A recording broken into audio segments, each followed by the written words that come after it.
अक्षय तृतीया, नवा आरंभ, नवा सोहळा, शुभतेचं प्रतीक आणि सौंदर्याचा शाश्वत साज. पोलमी आणि इना कलेक्शन.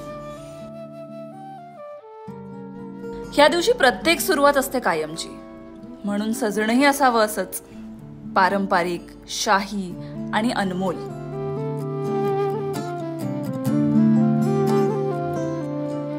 पोलमी म्हणजे परंपरेची आठवण आणि सौंदर्याची साजेशी साथ.